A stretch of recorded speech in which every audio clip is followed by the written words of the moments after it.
My heart was like in my stomach and just racing. 29-year-old Catlin tells me a 30-minute Lyft ride was one of the most terrifying experiences of her life.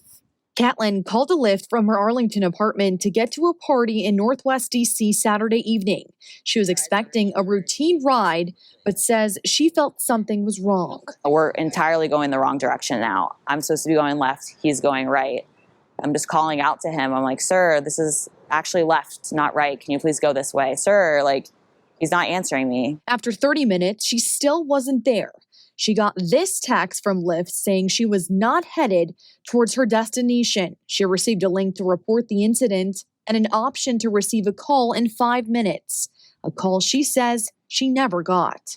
I decided to take it upon myself to jump out at that moment. I was not going to wait further and further away from my destination in an area I wasn't sure of to find out where he was taking me. After she escaped, she tells 7 News she contacted Lyft to get help. She got this email the next day saying her account was deactivated because she jumped out of a car while it was in motion. They're upset and that I jumped, and I don't have time. There's crucial seconds there where I'm going further and further away where I intend to. 7 News reached out to Lyft to get some answers. They gave us this statement that reads in part, regrettably, our first response came up short and therefore we reactivated the rider's account and contacted her to offer our support. They minimized my concerns. They didn't listen to me. They didn't resonate with what I had experienced. And worse than that, they put me at fault. Catlin shared this email with us from Lyft's response this morning. They say her concerns have been investigated and they followed up with the driver to take appropriate and necessary actions. But Catlin says she felt like the system failed her, and it could have been much worse. Hello everyone, it's Dr. Vasquez, your doctor in criminal justice, bringing you another video on criminal justice topics. So this video is coming from where Dr. Vasquez is from. This is where I originate from. This is what I call home. Arlington, Virginia, a suburb of Washington, D.C. So what happened? June 17, here 4 or 5 days ago, this previous Saturday around 3 o'clock, 3:30 or so, this passenger, Catlin, called Lyft. She ordered a Lyft. She was going from Arlington to Northwest D.C., going to a party to hang out, Saturday, summertime. And she saw something suspicious, right? She went through a lot of things that a usual Lyft passenger does not go through. She was in this Lyft for about 30 minutes. She saw that Lyft was not going to the desired location. This Lyft driver was using his or her own GPS. And not only that, Lyft sent a message saying, hey, you're not going to your desired location. Is everything okay? The individual did not adhere to her command. He was unresponsive. And then there was a statement that said, I do not speak English, right?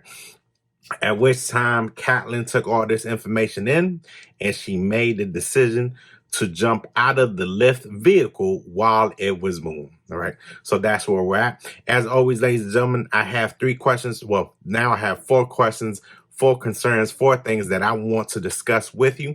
As always, be interactive with me. Go ahead and post your comments in the comment section. If you look at my videos, you can see that I basically respond to everybody. All right. So the first question I want to ask is, what would you have done in a similar situation? The only reason why I'm asking you this question is because Catlin was contacted by Lyft, basically stating, why did she jump out, right? And I just think that any reasonable person under those circumstances would have taken that decision or would have taken a more drastic physical decision. So that's what I think personally. I don't think this individual did anything wrong. If anything, she should be applauded for her efforts, right? That, like I said, that's what any reasonable person would have done, right? All right, and the second thing, and this is really mind-boggling, and this is probably going to be the main issue. The driver said there is a language barrier. I do not speak English, or I don't understand English. One of those comments, right? Catlin believes that when that comment was made, the individual spoke perfect English.